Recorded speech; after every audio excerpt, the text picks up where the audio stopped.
Slovenska tiskovna agencija prireja na teme promocije javnega zdravja. Tokrat jo prirejamo v sodelovanju z Uradom Svetovne zdravstvene organizacije v Sloveniji. Tema pa je kajenje in mladi. Zakaj ta tema? Poleg aktualnega zakona, ker je kajenje oziroma uporaba tobaka eden največjih javnozdravstvenih problemov, zaradi tega vsak dan umre 10 Slovencev. Povzročena družbena škoda pa je zaradi uporabe tobaka ogromna. In zakaj mladi? Ker kaditi začnejo mladi ljudje pred 25 letom starosti. Zato je ključno ukrepati pri mladih, če želimo dolgoročno zmanjšati uporabo tobaka.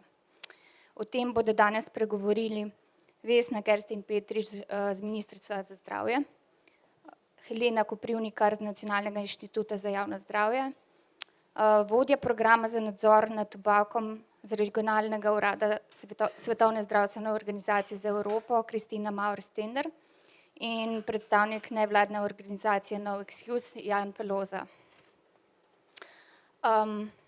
Ponavadi začnemo s statistikami, tudi zdaj bi tako, zato bi imela par vprašanj za gospo Koprivnikar, kdaj začnejo kaditi mladi oziroma zdaj vemo, da že otroci začnejo kaditi, zakaj se za to odločajo, a je samo družbeni pritisk vrstnikov in pa v bistvu kakšni so kratkoročni učinki kajenja, ker ponavadi govorimo samo o dolgoročnih učinkih, ne? To že deluje, hvala. Ja, tako kot ste rekli že v uvodu, mi po 25. letu praktično ne beležimo več začetkov kajenja, kajti 99% prebivalcev starih 35 do 44 let poroča o tem, to so tisti, ki so kadarkoli v življenju kadili, da so kadili v starosti 25 let ali manj prvič. 63% je bilo pa takih, ki so to prvič storili še predno so postali polnoletni. To se pravi, da večinoma začnejo s kajenjem otroci in najstniki. Pri nas v Sloveniji je povprečna starost ob začetku kajenja med prebivalci te starosti 16,9 let, to se pravi kar precej manj kot 18. No, mi sprašujemo tudi 15-letnike, ki so že kdaj kadili, kdaj je pravzaprav, katera starost je bila pravzaprav tista, ko so prvič prižgali cigareto. Nazadnje smo jih vprašali v letu 2014 in med 15-letniki je bilo takrat 40% takih, ki so že kdaj kadili. No in 7% je bilo takih, ki so to prvič storili že v starosti 11 let ali manj, to se pravi v 5. razredu osnovne šole ali pa celo prej. Potem 13% pri 12 letih, 19% pri 13 letih in potem po približno 30% pri 14 in 15 letih. Tako da ja, res lahko pritrdim temu, kar ste rekli, kaditi začnejo večinoma otroci in najstniki in seveda je zelo pomembno, da z ustreznimi ukrepi preprečimo kajenje med njimi. Namreč zgodnja starost ob začetku kajenja je pomembno povezana s kadilskim vedenjem kasneje v življenju. Mlajši, ko je posameznik ob začetku kajenja, večja je verjetnost, da bo bolj zasvojen, da bo dlje kadil, da bo več pokadil cigaret in bo manjša tudi verjetnost, da bo kadarkoli opustil kajenje.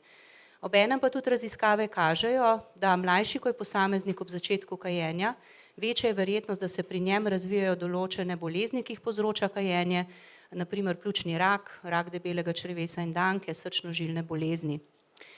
No, vprašali ste, kaj vpliva na začetek in nadaljevanje kajenja v teh skupinah. Dejansko vplivajo na to številni dejavniki, ki se med seboj zelo prepletajo. Je pa potrebno poudariti, da so otroci, najstniki in mladi pravzaprav še posebej občutljivi na družbene in okoljske vplive na kajenje, kar jasno odražajo vse te številke, ki sem jih povedala na začetku. Med ključne dejavnike sodita oglaševanje in promocija tobačne industrije, kar seveda kaže na pomembnost ukrepov omejevanja marketinga tobačnih izdelkov. Potem so pa še nekateri drugi pomembnejši dejavniki, ki bi jih naštela, to so recimo vpliv vrstniške družbe, ki kadi, potem precenjevanje kajenja med vrstniki in odraslimi, pa seveda večje število pomembnih oseb v življenju posameznika, ki kadijo, torej tudi kajenje staršev, potem odnos staršev do kajenja, pravila, ki jih postavljajo v zvezi s tem, vzgojni pristopi, pa tudi slabši uspeh v šoli, nižji socialno-ekonomski položaj in določene osebnostne značilnosti. Ampak ti dejavniki nam tudi dajo vedeti, da z ukrepi, ki zmanjšujejo razširjenost kajenja nasploh med prebivalstvom, lahko pomembno vplivamo tudi na kajenje med bodočimi generacijami. Zdaj, vprašali ste me tudi za kratkoročne učinke kajenja na mlade.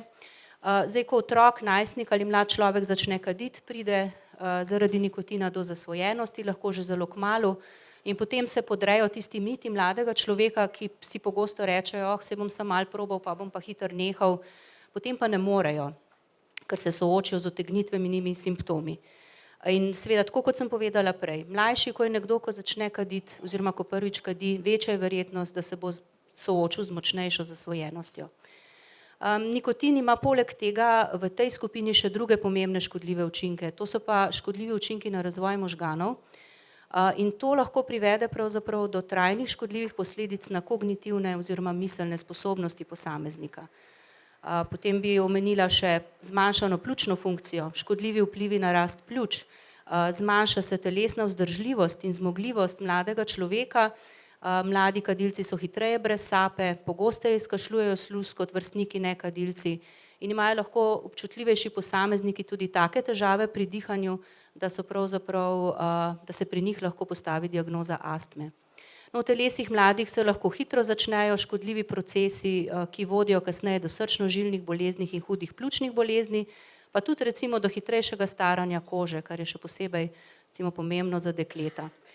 Mnogi mladi, predvsem tudi dekleta, razmišljajo, da lahko s kajenjem nadzirajo telesno težo, kar je pogosto en tak dejavnik, ki je pomemben pri njih, ampak raziskave nakazujejo, da kajenje ni povezano s pomembno izgubo teže. Žal je potrebno tudi povedati, da je kajenje povezano pri otrocih, najstnikih in mladih z uporabo alkohola, različnih prepovedanih drog, recimo marihuane in tudi drugih. Pogosteje obiskujejo tudi zdravnika. No, če še povemo, koliko jih kadi v zaključku, vsak dan kadi 9% 15-letnikov oziroma vsaj enkrat na teden ali pogosteje 13% 15-letnikov, vsak dan ali občasno pa med 15 do 24 let starimi že beležimo 24% delež kadilcev, to se pravi toliko kot sicer tudi v splošni populaciji. Ti podatki torej kažejo, da kljub temu, da po zakonu mladi ne bi smeli imeti dostopa do tobačnih izdelkov, jih imajo. Imajo pa v bistvu tudi po zakonu, po trenutnem zakonu lahko kupujejo prosto elektronske cigarete. Vem, da ste eno raziskavo o tem delali, a imate slučajno že rezultate te raziskave o uporabi elektronskih cigaret med otroci? No, v Sloveniji imamo žal zelo omejene podatke na tem področju. V eni od raziskav iz leta 2014 smo naše 15-letnike vprašali, koliko jih je uporabljalo elektronske cigarete v zadnjih 30 dneh. Delež je bil nizek, okoli 1%, ampak je treba povedati, da se stanje na tem področju tako hitro spreminja, da so te podatki že morda lahko zastareli in ne odražajo več dejanskega stanja. Trenutno pa izvajamo eno anketo, ki še sicer poteka med šolskimi delavci o tem, koliko oni opažajo uporabe elektronskih cigaret. Namreč prišlo je nekaj opozoril iz terena, da se je razširila uporaba elektronskih cigaret že med osnovnošolci, predvsem pa tudi srednješolci. No in zdaj trenutno lahko povem to, da se je odzvalo že preko 100 šol in moram reči, da so posamezni primeri, ko se poroča o uporabi elektronskih cigaret že v 6. razredu osnovne šole, potem pa recimo v nekaj odstotkih v 7. razredih osnovne šole, potem se pa ta delež zvišuje in po do sedaj zbranih podatkih v 9. razredu 20% šol, ki so sodelovali v raziskavi, že poroča o uporabi elektronskih cigaret med njihovimi učenci. Gre pa večinoma za uporabo pri redkih posameznikih, a to ni vedno primer, sploh v višjih razredih. Zdaj v srednjih šolah je pa delež tistih šol, ki poročajo o tem, da uporabljajo njihovi dijaki elektronske cigarete višji, recimo v prvih 3 letnikih je to že okrog 50% teh šol, ki so sodelovali v raziskavi, v 4. letniku nekoliko manj, okoli 30%, ampak ko pogledamo, koliko je teh dijakov, ki uporabljajo, je pa teh dejansko več, kot jih beležimo v osnovni šoli, tako da v nekaterih letnikih opažajo recimo tudi pri 10% ali pa v nekaterih primerih tudi pri večjem deležu dijakov, da uporabljajo elektronske cigarete. Zdaj tisti šolski delavci, ki so lahko ocenili, kaj se dogaja na tem področju, menijo, da se je uporaba elektronskih cigaret v zadnjem obdobju med učenci in dijaki povečala.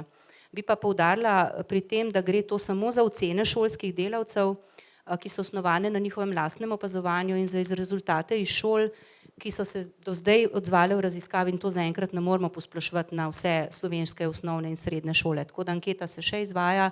Jaz upam, da se bo še veliko šol odločilo, da bodo sodelovali v tej raziskavi. Zdaj tistim, ki pa so, se pa zahvaljujem za sodelovanje.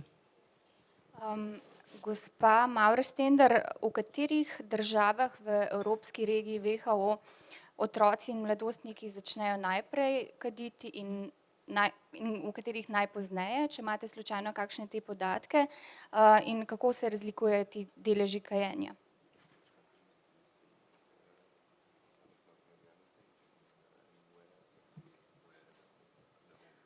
Okay, good morning, and apologies to speak English, but I understand everybody in Slovenia speaks English as good as Slovenian, so I'm in a safe haven here. So thank you for the question, and let me first start by saying that WHO European region is larger than just 28 of European Union countries. We are covering 53 countries, so it's a very broad region. Therefore, the smoking rates among young people are also very diverse, depending where you look at. Just to bring you some recent data and put Slovenian context into the perspective in a more broad range. So WHO is doing a survey which is called Health Behavioral School Children Survey, which looks into the kids in schools in the range of 11, 13, and 15 years.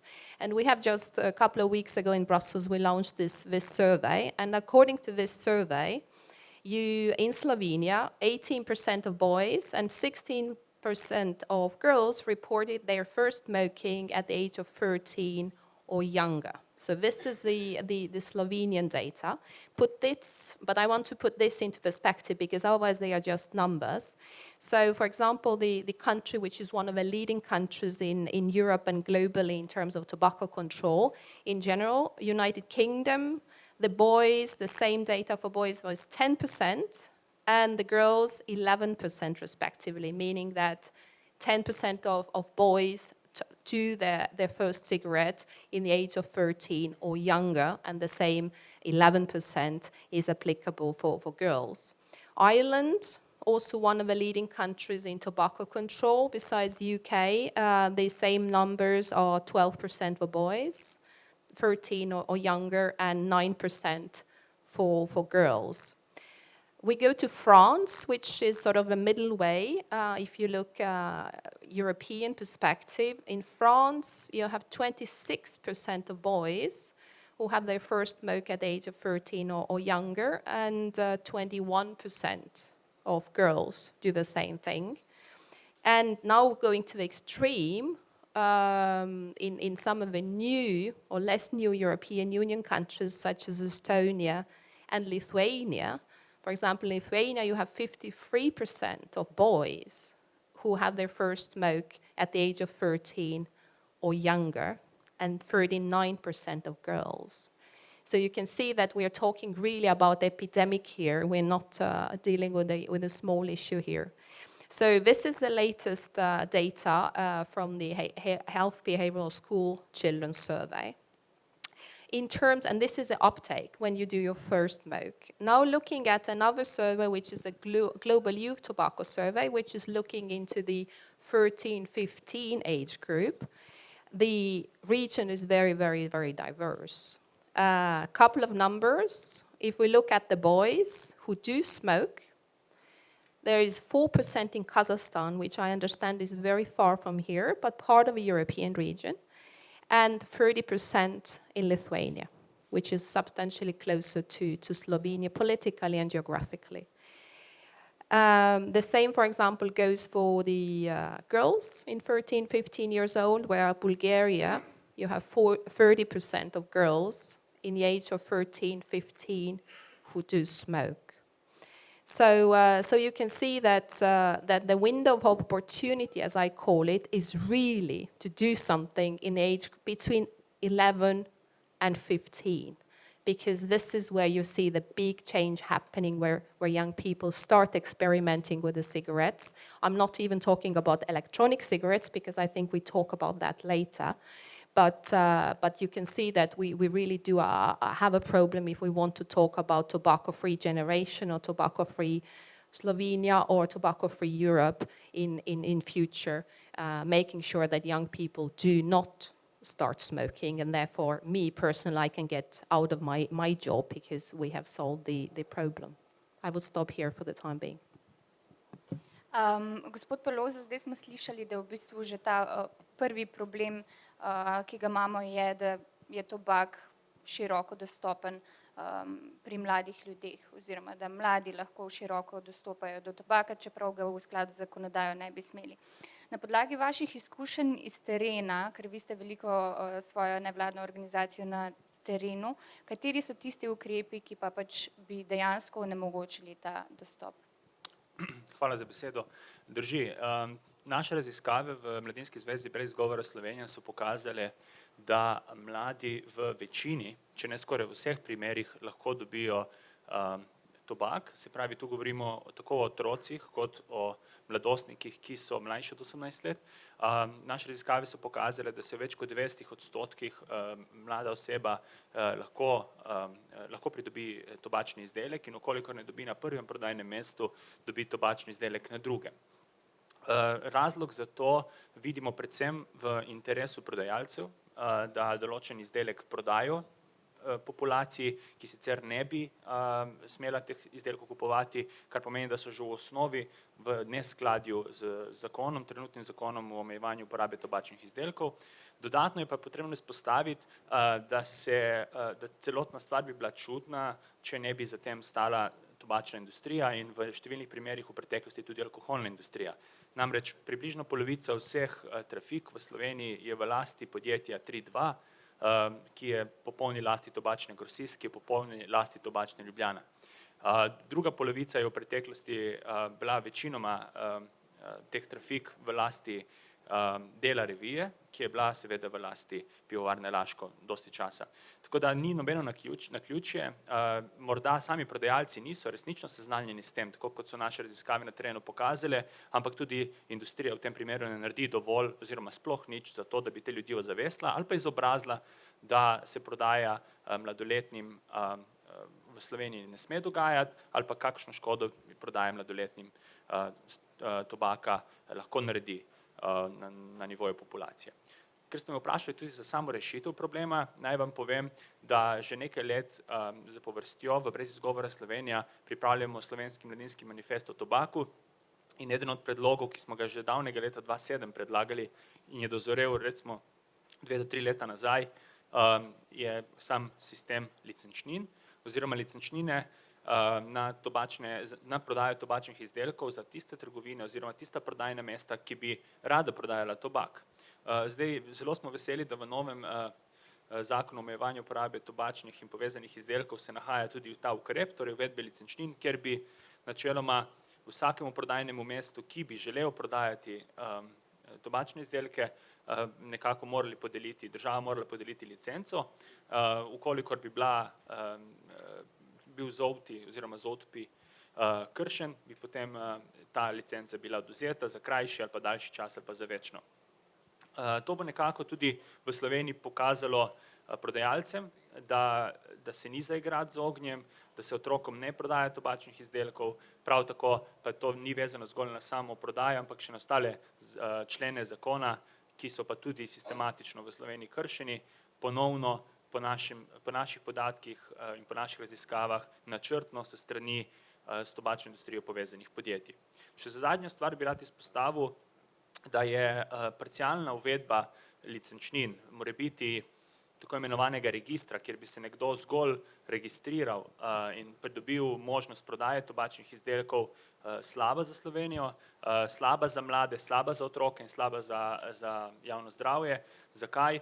Zaradi tega, ker s tem, ko gremo v neko omejeno, neko kompromisno podeljevanje dovoljenja za prodajo, prijemo do te stopnje, da se recimo neka brezplačna licenca v slovenskem prostoru kaže v temu, da čisto nič ne zmanjšamo količino prodajnih mest tobaka, ki so zdaj dostopni tako rekoč na vsakem koraku. Za en primer naj vam povem, na 900 metrov dolgi Slovenski cesti se trenutno nahaja 22 prodajnih mest tobačnih izdelkov, ki je po trenutno veljavnem tobačnem zakonu jim dovoljujemo oglaševanje v količini 7 kvadratnih metrov, torej skupaj 154 kvadratnih metrov oglasov, kljub prepovedi oglaševanja tobačnih izdelkov v Sloveniji.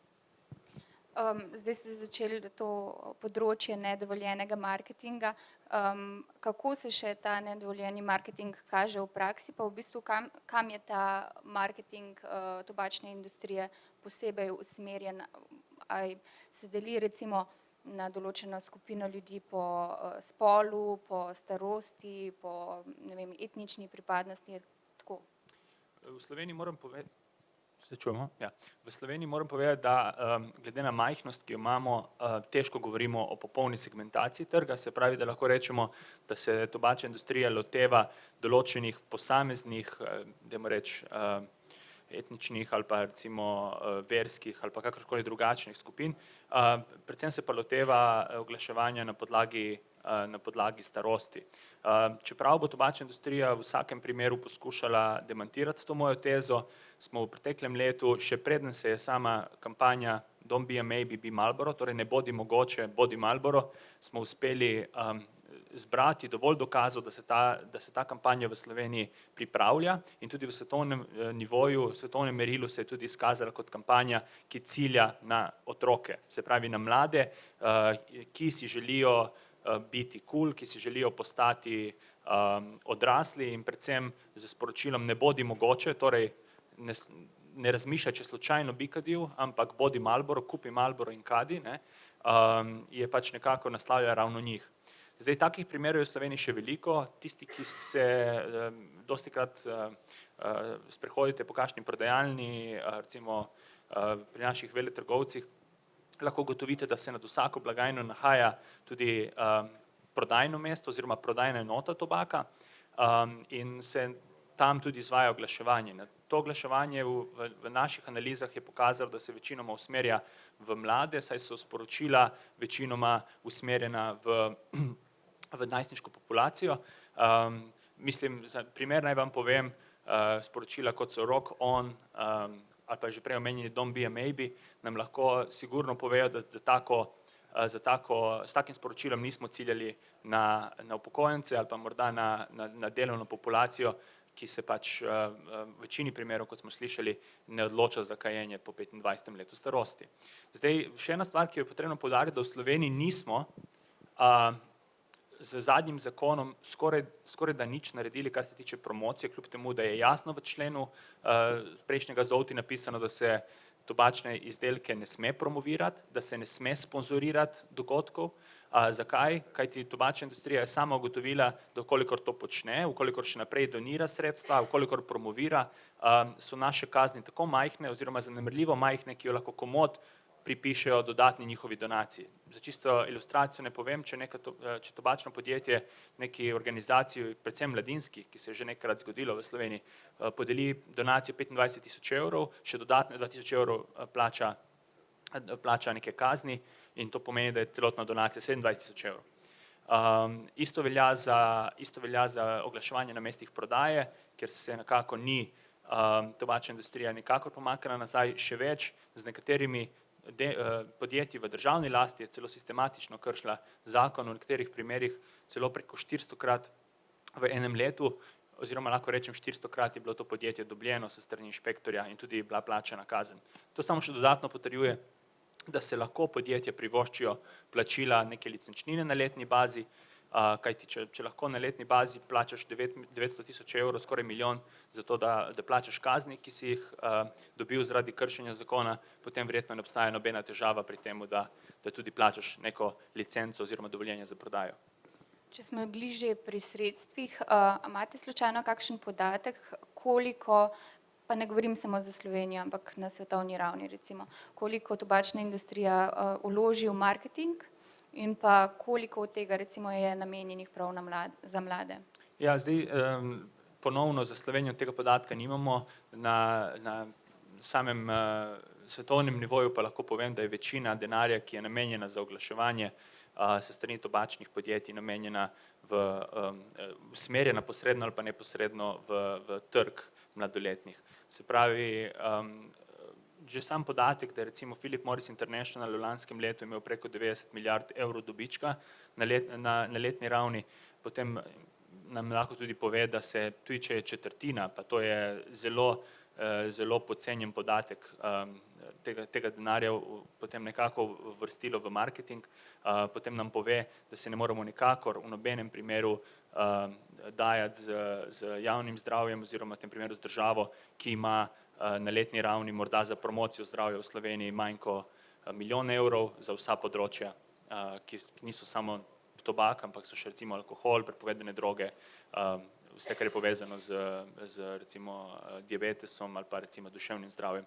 Tako da tukaj jaz mislim, da je en ključnih podatkov, da tobačna industrija se zaveda, da vsakršna učinkovita praksa, ki bi lahko zmanjšala njihov dobiček in ki bi dala denar nasprotniku, torej njihovem, torej nam, lahko predstavlja za njih grožnjo, tako da bi izpostavil še zadnjo stvar tu in to je, da ni zgolj vse v oglaševanju ali pa promociji ali pa doniranju oziroma sponzoriranju, ampak dosti je tudi v lobiranju. In že zdaj imamo podatke, da se preko ceste, se pravi v parlamentu, pojavlja velika količina lobistov strani tobačne industrije, tako tisti, ki so neposredno deklarirani kot tobačna industrija, kot tisti, ki so njihovi posredniki. Pomeni, da dosti denarja, tudi dosti črnega denarja gre v to, da se zmanjša učinek nekih praks, nekih politik, ki bi lahko pripeljale do, recimo, kot je bilo omenjeno gospe Maure Stender, k družbi brez tobaka ali pa Sloveniji brez tobaka. Gospa Petrič, zdaj slišali smo podatke o moči v bistvu tobačne industrije. Kako se države, sploh Slovenija, ki je majhna država, kako se lahko uspešno zoperstavijo tem pritiskom, recimo? Ja, mogoče bi začela s tem, da tobačna industrija je izjemno močna in tudi na drugi strani res je, da so države celih 60 let na to industrijo gledale izjemno benevolentno, kljub temu, da so bila vsa poročila izjemno jasna, strokovna, da prodaja tobačna industrija izdelek, ki močno škoduje zdravju, pa ne samo zdravju posameznika, ampak najeda tudi ekonomijo držav. Ta industrija se je pomembno razrasla. Bom rekla, da je izpilila prijeme, kako pridobivati nove kadilce, ima produkt, ki je zasvojljiv in s tem seveda potem tudi zagotovljeno vzdrževanje potrošnikov brez kakšnih že dodatnih vložkov. Ob tem smo slišali tudi še velik marketing, ki je usmerjen, jaz mislim, prvenstveno v nove kadilce. Zdaj, država, pa ne nazadnje, tudi če je to majhna država kot Slovenija, ima pa veliko moč. Država lahko postavi zakone, država lahko nadzira, kaj se dogaja na njenem teritoriju. Skratka, država ni nemočna, ima praktično vsa pooblastila, da te stvari v okviru svojega teritorija uredi. Če pravite Slovenija, majhna država, bom povedala, da ravno na področju tobaka Slovenija ni tako majhna država. Mi smo kar ena velika država na področju tobaka. Namreč leta 2007 smo bili med prvimi, ki smo uvedli popolno prepoved kajenja in tudi takrat je bila močno prisotna industrija, imeli so plačane lobiste, lobirali so, pa vendarle je bila sprejeta v parlamentu odločitev, da gre tak zakon skozi. Se pravi, država so ljudje, država je parlament, država so mediji, država je javno mnenje in veste, da javno mnenje v Sloveniji večino teh predlogov, ki smo jih predlagali, podpira. Zdaj, če grem še naprej. Slovenija je tudi na evropskem parketu, ko smo sprejemali evropsko direktivo, precej prispevala, da je bila ta strožja, kot bi bila, če seveda države takšne kot Slovenija ne bi dvignile svoj glas in enotno zahtevale, da se sprejme čim bolj stroge ukrepe. Bilo mi je povedano, da je bilo praktično včasih več lobistov v parlamentu kot parlamentarcev, tako močno je želela vplivati industrija, ta močna industrija, pa ji v marsičem ni uspelo, v nekaterih stvareh pa je. In zdaj, če še rečem, kaj daje Sloveniji še dodatno moč, je to zagotovo to, da imamo okvirno konvencijo, to je, bom rekla, edina konvencija na področju zdravja, ki zavezuje vse države podpisnice, in teh je zdaj že večina, da naredijo nekaj v svojih državah za omejitev kajenja in seveda s tem povezane škode. V zvezi s to konvencijo moram povedati še to, da so pripravljene natančna navodila, ki se jih morajo države držati, ali pri tem, ko naredijo svojo zakonodajo, sodelujejo in ne sodelujejo z tobačno industrijo, in verjetno je tobačna industrija tudi ena redkih industrij ali pa edina industrija, kjer naj država pri pripravi svoje zakonodaje absolutno ne bi sodelovala, ne sestankovala za tobačno industrijo. Zdaj, koliko široko zdaj rečemo tobačna industrija, ne, tukaj predvsem proizvajalci, ampak seveda tudi vsi tisti, ki imajo korist od prodaje tobaka. Te smernice so javno objavljene in zavezujoče in pri nas smo jih vsi brali, ker smo jih mi razposlali vsem ministrstvom, tako da so poznane, ni to en dokument, za katerega nihče ne ve. Zdaj pa, če iz tega izhajam, bom rekla, je pa zdaj stvar tega, kako na ravni države presodimo, kaj je za nas bolj pomembno. Če govorimo o tem, da želimo vzdržen zdravstven sistem, če govorimo o tem, da želimo ljudi, ki bodo lahko delali do 70. leta starosti, če govorimo o tem, da želimo mlade, zdrave ljudi, ki bodo prispevali k razvoju naše družbe, potem seveda odločitev ne more biti težka. Če pa nas zanima nek specifičen aspekt, ali bo nekdo več ali manj nekega proizvoda prodal, in če seveda se uklanjamo tem ozkim specifičnim interesom, ki so sicer za družbo večkrat potrjeno škodljivi, potem se bomo seveda odločali drugače. In jaz mislim, da smo že enkrat dokazali, da smo se odločali prav, zato imam vse zaupanje, da se bomo še enkrat tako odločali, tudi se pravim, javno mnenje zelo podpira strožje ukrepe. Zdaj pa konkretni ukrepi, je pa že povedal Jana, ne, so te licence, ker ne gre samo, da sprejmemo zakonodajo, takrat smo jo sprejeli, pa vidimo, da je veliko kršitev, ni toliko kršitev glede prepovedi kajenja v zaprtih prostorih, tudi tam so, ampak teh je zelo malo in s tem nekako, bom rekla, živimo, skušamo tudi te preprečiti, ne? Ampak če gledamo pred zakonodajo pa po zakonodaji, lahko vidimo, da je bila tista zakonodaja velik uspeh. Tobačnemu dimu je danes izpostavljeno pomembno manj ljudi, ne samo v javnih prostorih, tudi doma, ker so ljudje nekako sprejeli, da je kaditi v zaprtem prostoru nesprejemljivo. Zdaj je treba nekako doseči to, da bo za mlade, tako kot poročajo Švedi, kajenje postalo nekaj, kar je popolnoma brez veze, oziroma celo tisti, ki kadijo, nekako niso tisti najbolj, bom rekla, cool mladi, ja moram kar to terminologijo, druge nimam uporabiti, ne. Seveda bi radi dosegali to.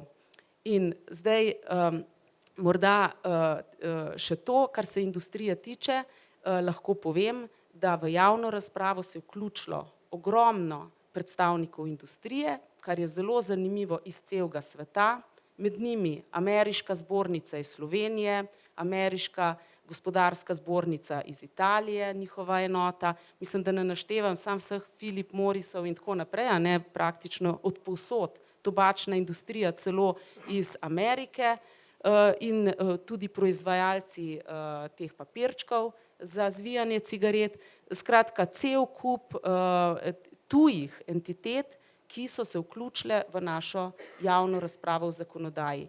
Kaj nam to govori? Primer Slovenije, ki bi bila pri tej recimo enostavni embalaži, ker ta jih najbolj moti, mislim, da 6. država, mogoče se motim, mogoče že 7. država, nekaj držav je napovedalo že takšno ureditev, tudi še drugih, bi seveda za tobačno industrijo bil kar precejšnja katastrofa. Ker ja, v tem primeru pa smo neka majhna država iz vzhodne Evrope, gledano na ravni sveta, ki bo zdaj kar nenadoma uvedla nek plain packaging, ne, ta enostavno embalažo, tako kot neka Avstralija in pomembne druge večje države, ne. Tako da zaenkrat toliko za odgovor, pa morda še potem kaj več. Ja, če sva že pri javni razpravi, bi me v bistvu zanimalo, kateri so bili tisti poglavitne pripombe, v katero smer so šle in v bistvu imate že oceno, katere pripombe boste upoštevali, katere pa ne pri pripravi predloga zakona. Javna razprava je trajala od 4. marca do 7. aprila, skratka nekaj dni več kot en mesec. Prišlo je cela vrsta pripomb, mislim, da 65 ali nekaj takega. In od teh pripomb je bilo manj tistih, ki so želeli še zaostriti zakonodajo, vendar so bile te pripombe pomembne. Ljudi izjemno moti, da se kadi v skupnih prostorih, v recimo blokih, a ne. To jih, ali pa na balkonih in tako naprej. Skratka, ne na javnih prostorih in bi si želeli neke prepovedi tam. Da država takšnih prepovedi še ni uvedla, zato ker jih je izjemno težko nadzirati in priporočamo vedno, naj se takšne stvari urejajo v okviru nekih pravil, ki jih stanovalci med sabo sklenejo, ne. Potem je bila tudi pomembna pripomba, da bi še zmanjšali prodajna mesta, ne samo z licencami, a ne, kjer upamo, da bi se ta zmanjšala zaradi licenc morda, ampak da bi v bistvu omejili, tako kot imajo to nekatere države, samo na neke prodajne trafike, kjer bi se ti izdelki prodajali. Skratka, s tem bi iz tistih 5500 pomembno zmanjšali prodajna mesta, ne. Mogoče, ne vem, povem, da je v Franciji eno prodajno mesto na 450, pri nas pa eno na 80 ljudi, a ne. In to je ogromna razlika. Potem recimo so ljudje seveda še imeli celo vrsto drugih predlogov, kje naj se ne bi kadilo, razen v avtomobilu, pa zakaj ne v avtomobilu kar za vse, saj vendar kajenje, podobno kot mobiteliranje, zmanjša pozornost in je to tudi za varnost vožnje, ni ravno najboljš. In skratka, teh pripomb je bila cela vrsta, upam, da nisem katero pozabila, želijo si vsi, da bi bili tudi oznake in opozorila na popolnoma vseh tobačnih izdelkih, tudi na cigariljosih in cigarah, in da bi bila tudi enotna embalaža, da bi veljala za vse tobačne izdelke, a ne. Tako da to je en aspekt. Pa še morda, da dodam ukinitev kadilnic. Tudi za te se zdi ljudem, da je potrebno, da niso potrebne in da je tam kar nekaj kršitev, ker so ali prevelike ali se noter vnaša pijača in jedača in se ljudje zato dlje časa, kot je potrebno, noter zadržujejo. Potem je pa druga stran, na drugi strani je seveda pa v glavnem, kot sem povedala, tobačna industrija, ki tudi deluje preko gospodarske in trgovinske zbornice, obrtne zbornice, preko Ministrstva za gospodarstvo in tako naprej, finančnega ministrstva, vsi dobivamo iste papirje. In tam seveda jim gre najbolj v nos uvedba enotne embalaže. Finančno ministrstvo se ne strinja z tobačnim centom, ki bi bil namenjen preventivi, čeprav tudi oni večkrat povejo, da dajte več narediti na preventivi, mogoče vam malo kasneje o tem, zakaj ne, a ne, in kako se kaj da narediti na preventivi. In potem seveda tudi jih moti izenačitev elektronskih cigaret s tobačnimi izdelki, te, ki se pritožujejo, zdaj ne govorim o finančnem ministrstvu. Popolna prepoved oglaševanja je tudi zelo moteča. Potem razstavljanje tobačnih izdelkov, praktično vse tisto, kar se tiče marketinga in vse tisto, kar se tiče cene tobačnih izdelkov, zdaj v tej zakonodaji gre tle samo za tobačen cena, ne, ker trošarine so z drugo zakonodajo. Zakaj? Zakaj so te pripombe? Zato, ker se ve, da največji učinek ima prepoved oglaševanja, če je ta popolna, potem dostopnost do tobačnih izdelkov, skratka čim manjša in cenovno in sicer, a ne, in ob tem seveda še en celovit pristop zraven, za katerega pa rabiš denarja kar nekaj, a ne.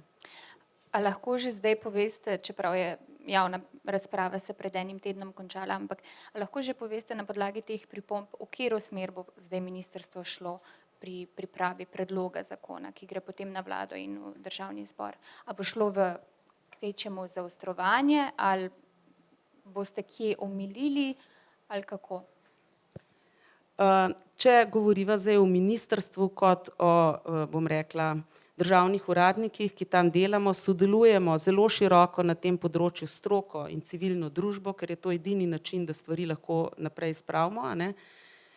Vam lahko povem, da mi moramo, in tako seveda nam tudi naše vodstvo nalaga, predvsem razmišljati v smislu boljšega zdravja ljudi.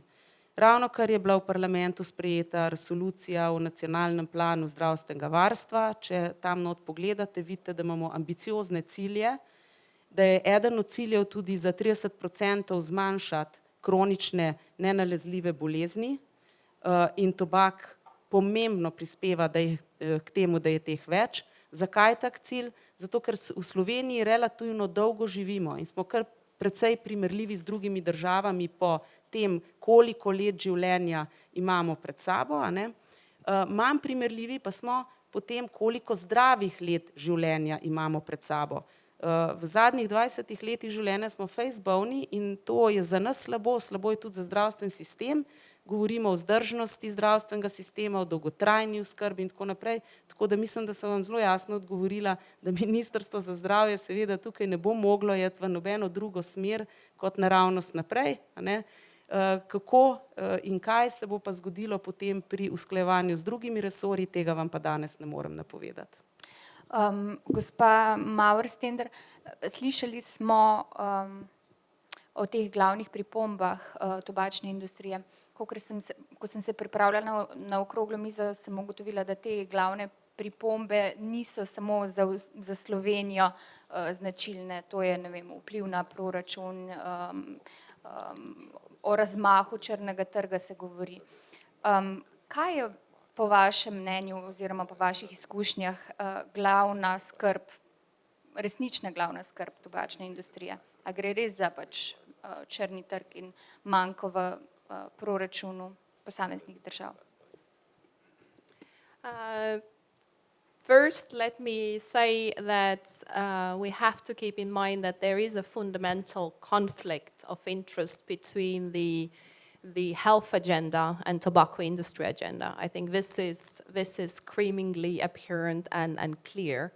Despite of that, this fundamental conflict of interest, as Vesna was saying, we see it globally, we see it in Europe, the tobacco industry has an incredibly big power on policy making and policy makers. And as well as Vesna was referring to the Tobacco Products Directive, the work of last 5 years at the European Union level, Tobacco Products Directive was most lobbied dossier in the European Union history so far. So, and they did it successfully. I think we didn't get as strong directive as we had wished. Some leading countries had wished out. However, I think it's a major step forward despite of the all lobbying at the European Union level. So we probably should ask why. What's at stake? What's the battle about? I think it's simple and very complex at the same time. I think it's about survival of tobacco industry. Because if you see their stakeholder analysis in a shorter, medium term, and in a longer term, then these analyses say that it's safe to invest into tobacco industry by 2025. Their profits will go up on the markets which are not regulated yet, mostly in developing countries. But by 2050, and this is not me saying that, they are saying that, by 2050, they do see a problem. I mean, it's not profitable anymore. The profit is not coming together. They are losing out, and therefore their fight has to be more crucial, more fierce, because it's about the survival.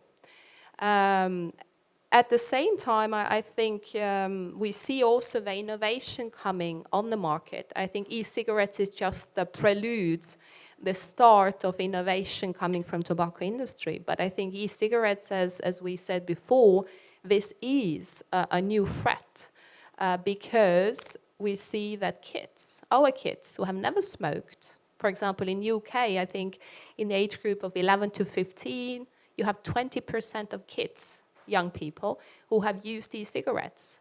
And the large majority of them are not smokers. They never touched a cigarette. So to what extent the targeting of tobacco industry, the children, the young people, through these cigarettes, is a new gateway.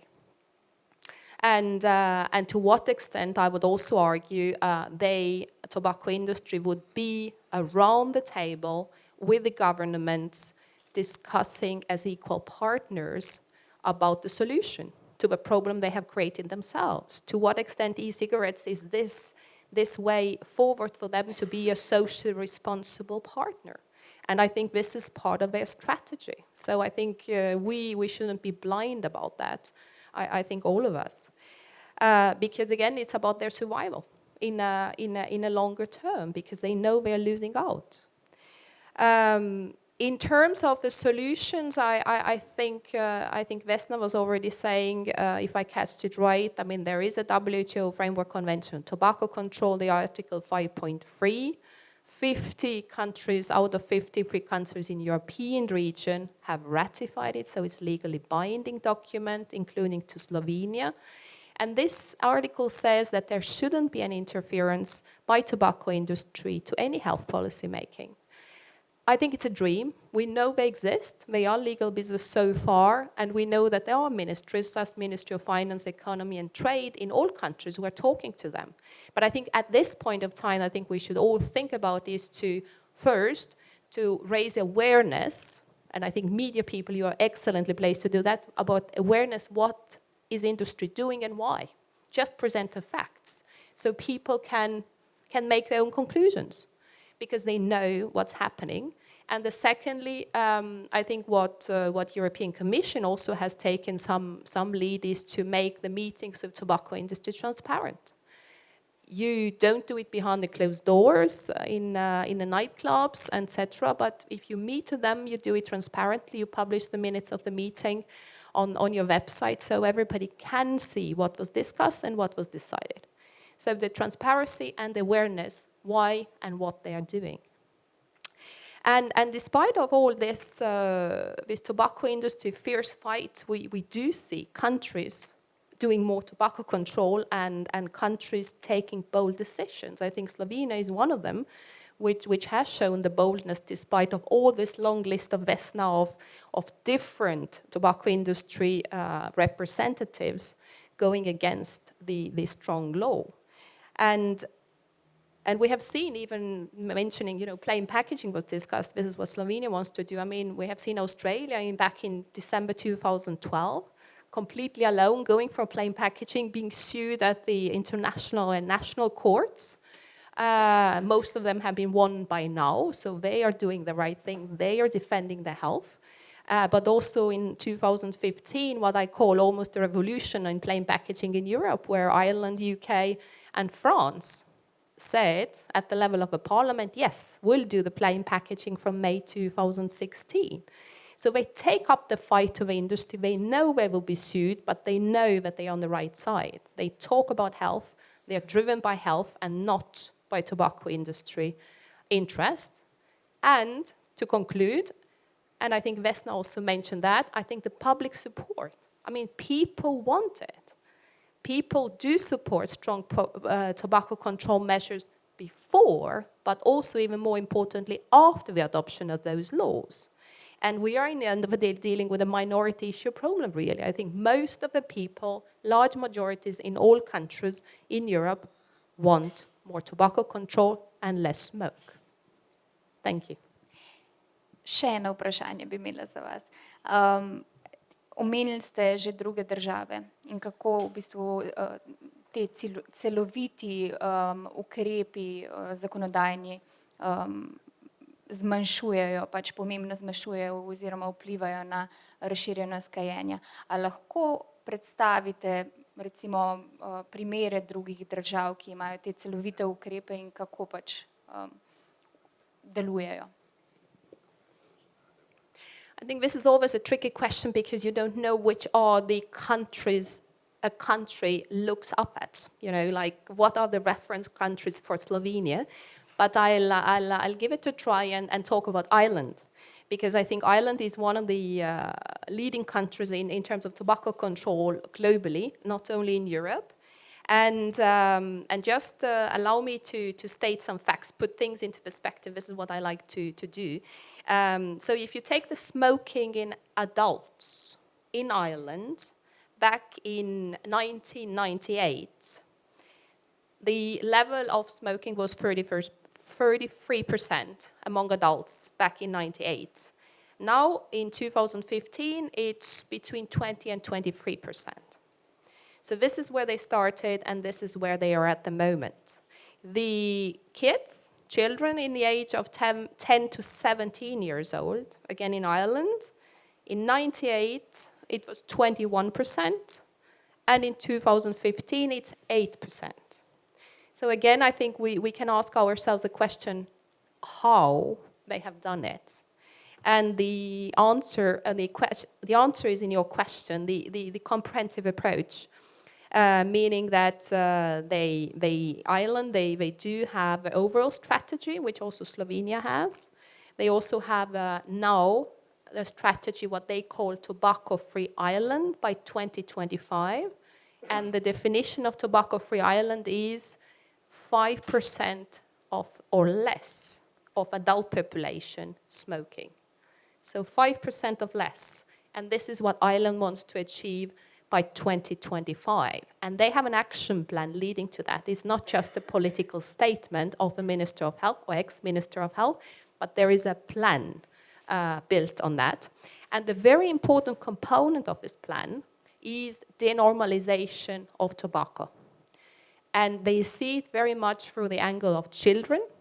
And all tobacco-free Ireland concept is built on children. I think this is what Slovenian law is aiming at as well. That's why I'm talking about children. And they in their plan, they have the following points, which we can also find in the Slovenian draft law.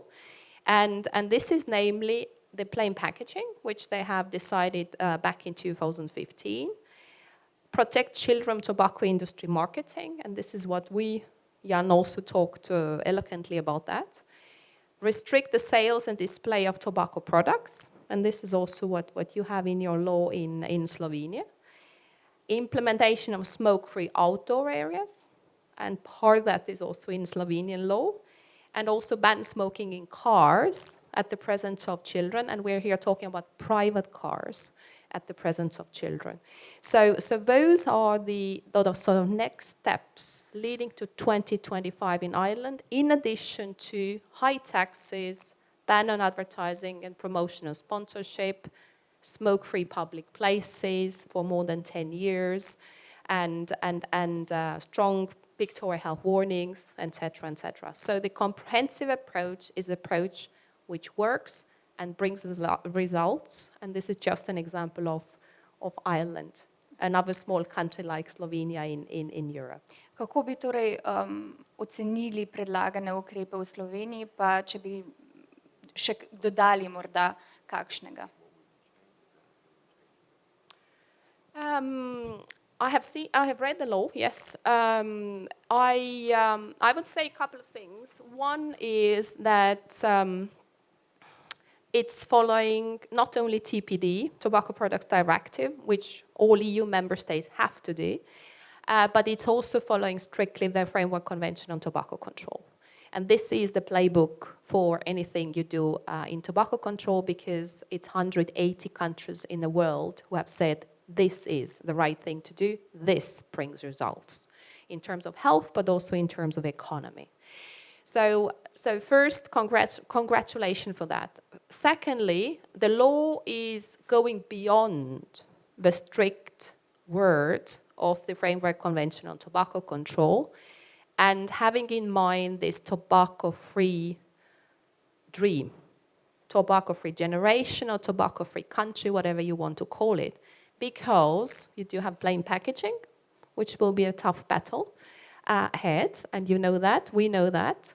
You do also have private cars, no smoking at the presence of children. We know that in European law space, it's difficult to go into the private space, but I think this is a first step to ban smoking in private cars. You have licensing, where many countries in Europe are thinking completely the same way as you do. Like, for example, Norway, who has done a long tobacco control history of 40, 50 years, And they are also thinking about the licensing because they see this the way to make sure that kids don't get hold of tobacco in the point of sale. So you go beyond what is required minimum, and I think this is strong. If you adopt the law as it is, and there may be some compromises on the way, but we would certainly argue that this is the way forward. And if you implement it, I think Slovenia will be certainly one of the leading countries in the European and global context of those countries who want to do health and not to defend the tobacco industry.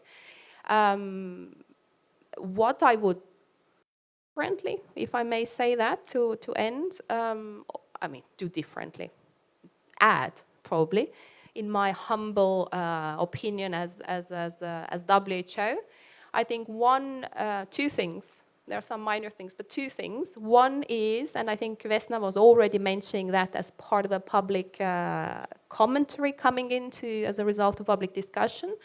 Plain packaging, I would extend plain packaging to all tobacco products, not only the cigarettes and roll your own, which is in the draft law at the moment. And secondly, and I have a substantial issue with that. I don't quite understand, considering the ambition what you have in Slovenia, to do more and to do strong tobacco control. This is the smoking in public places. You still seem to allow, at this point of time, in the draft law, very specifically, technically designed smoking rooms in some public places. And I don't think that this is a way forward, because we do know, based on evidence from European countries next to you, take Hungary, for example, that they don't work, or Spain. They did it, and the minister took it back, said, they don't just work. I cannot enforce them. They are making me a trouble, and also they are making me a trouble because in future I want to ban smoking, and I think totally, to have a comprehensive ban, then those same hospitality sector people owning their restaurants and bars, building those ventilating smoking rooms, will come even more against you and say, look, 3 years ago you said to me I can invest and do ventilated smoking rooms, now you tell me I have to get rid of them. So what's the point? And you know that they don't provide the protection what you want to your guests in the restaurant and to the workers. And you also know that public opinion, this is what drives us all around, I think, at least politicians, is that public wants the smoke-free public places, and we also know that health benefits to any politician who votes for smoke-free public places, with no exception. We know that the infarctus sort of based hospitalizations go down 6 months after the smoking ban is implemented, depending on the countries, between 20 and 40%. And this is a huge saving to the health and the health cost as well. So it's not that results are in 10 years, where politicians are already out of a job, some of them, right? So the gains are very, very quick, right? And very remarkable. And we also know, and this is my last point, doing a long talk, is that economically, and this is, I think, that the restaurant owners and bar owners are arguing in Slovenia probably, but also in other countries, that economically I'm losing out. I'm closing my bar, I'm closing my restaurant, because people are not coming anymore to eat and drink at my place. And we know, again, based on those countries who have done it, that this is true. They are not losing out. The economic effects are either neutral or positive in many cases. And I could bring many examples, also to tourism. Slovenia is also a tourist-driven country. So I think there is really this health win and also economic win to do the smoke-free public places with no exceptions. And I think the life will be so much easier to make sure that the law adopted, is also enforced. So I think this is my big big commentary, I think. I talked long about that, and I'm happy to talk about that this afternoon and also tomorrow, and also help, of course. Zdaj smo spregovorili o zakonodajnih ukrepih. Imam pa še vprašanje za gospo Koprivnikar. Kateri so tisti pač ukrepi nezakonodajni, kaj lahko družba, kako lahko v bistvu družba vpliva preko šol, izobraževanja staršev, ne vem, kogarkoli, te nezakonodajni ukrepi, da bi vplivali na to, da mladi kajenja ne vzamejo oziroma ne razumejo kot nekaj normalnega, da denormaliziramo to pač percepcijo kajenja. Eden od ukrepov, ki jih lahko izvajamo, pa ne sodijo v ta krog zakonodajnih, je seveda so vse aktivnosti in programi v smislu zaveščanja in informiranja otrok, najstnikov in mladih o tobaku in škodljivih posledicah. To je zanesljivo ukrep, ki je lahko del celovitega programa zmanjševanja razširjenosti in posledic kajenja, bi pa predvsem poudarila, da sam kot tak, kot se zna kdaj poudarjati, ne more zamenjati vsega tega, o čemer smo zdaj govorili. Gre za ukrep, ki izkazuje manjšo učinkovitost v primerjavi s tistimi, ki smo jih prej omenjali, obenem pa je sama cena in vložki, ki jih je treba vložiti v to, pa seveda dosti višja. Predvsem bi poudarila tukaj, da to ni samo učenje o tem, kaj pomeni kajenje, kaj so posledice tobaka, ampak gre tukaj za to, da se moramo osredotočiti na učenje različnih veščin. In to se potem z tega področja širi pravzaprav še na vsa ostala področja tveganih vedenj ali pa življenjskega sloga. To so recimo veščine odločanja, potem kako reči ne v posebnih ključnih situacijah, kako se spopasti s stresom, kako najti zadovoljive alternative nezdravemu vedenju, da si mladi ljudje pač lahko najdejo druge načine, kako bom rekla, zadostijo svoje potrebe pa neka pričakovanja namesto s kajenjem, pač na drugačen način. Zdaj, kje to lahko izvajamo? Seveda je najbolj smiselno, da se to izvaja v okoljih, kjer se otroci, najstniki, mladi najpogosteje nahajajo. To so predvsem šolski sistem in pa seveda tudi primarni zdravstveni sistem. Bi poudarila predvsem pa to, da je te aktivnosti treba izvajati sistemsko. Pogosto se pri nas te stvari izvajajo raznoliko po različnih področjih in pač zaradi tega prihaja tudi do neenakosti med mladimi pri znanju o tem področju. Poudarila bi pa tudi, da niso samo otroci, najstniki in mladi tisti, pri katerih je pomembno, da delamo, so to tudi starši, šolski delavci in pravzaprav celotne lokalne skupnosti. Recimo za starše lahko povem, da jih je možno pravzaprav vključevati že v okviru programov, ko se odločajo za starševstvo, pa potem recimo, ko pričakujejo otroke v šolah za starše, v preventivnih programih oziroma preventivnih pregledih otrok in tako naprej. Tako da je možnih vstopnih točk je veliko. Učinkovite so tudi obsežne medijske kampanje, ki jih pri nas pač trenutno zdaj ni bilo. Bi pa povedala še sledeče, danes smo precej govorili o elektronskih cigaretah, če smem majčkeno preskočiti. Namreč pri ukrepih, ki jih je pomembno uvajati, so ukrepi za to, da preprečimo pravzaprav uporabo kakršnihkoli izdelkov, ki vsebujejo nikotin med otroci, najstniki in mladimi, ne samo tobačnih izdelkov, kar je bilo že poudarjeno, zaradi škodljivih posledic na razvijajoče se možgane, pa seveda tudi zaradi zasvojenosti. Namreč predvsem bi poudarila to, da vse več držav oziroma raziskav iz držav, kjer so elektronske cigarete kar pogosto uporabljane, kaže, da mladi, ki sicer morda ne bi nikoli kadili, pa uporabljajo elektronske cigarete, je pri njih potem povečano tveganje, da bodo kasneje dejansko uporabljali tudi tobačne izdelke. To se pravi, da moramo razmišljati v tem smislu, da je pomembno, da preprečimo zasvojenost novih generacij z nikotinom in kasnejši prehod na kajenje. To sem želela še poudariti. Vsekakor bi pa rekla v zaključku, da moramo se kot družba odločiti, da gremo po poti družbe brez tobaka in enotno delovati v tej smeri.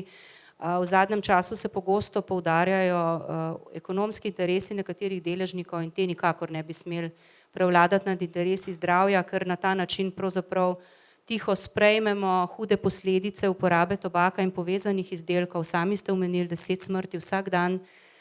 To je letno več, kot beležimo smrti zaradi alkohola, prepovedanih drog, AIDS-a, samomorov in vseh nezgod, vključno s prometnimi.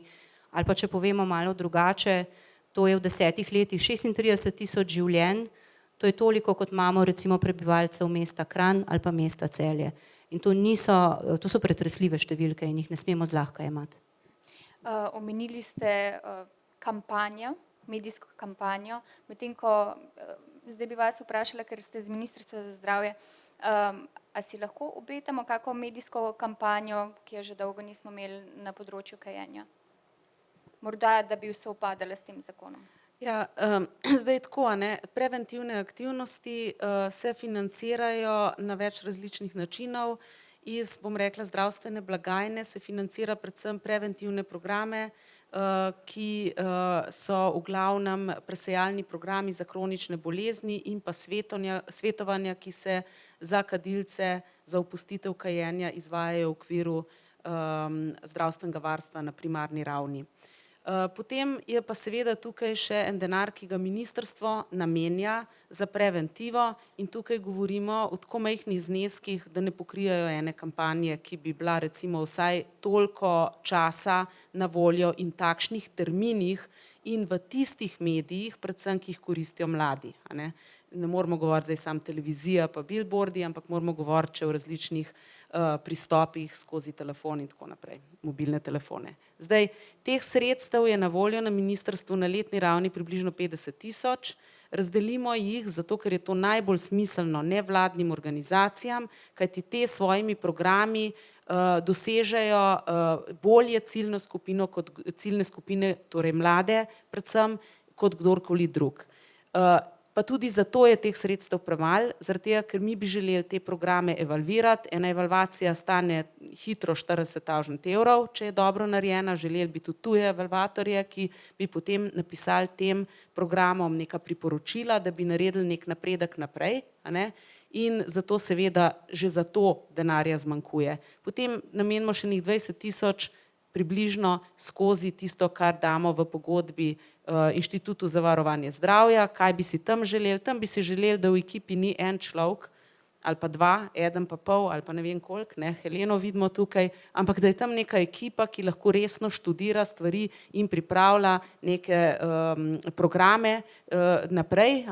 Vam bom povedala eno stvar. Ko so Francozi ugotovili pred leti že, takrat mislim, da je bilo 2007, da za nadzor nad tobakom, resnično ne mislim samo neposrednega nadzora in nadzornih inštitucij, ampak zato, da bodo nekaj premaknili naprej, so se odločili, da tiste 4 zaposlene na Ministrstvu za zdravje nadgradijo na 70 zaposlenih.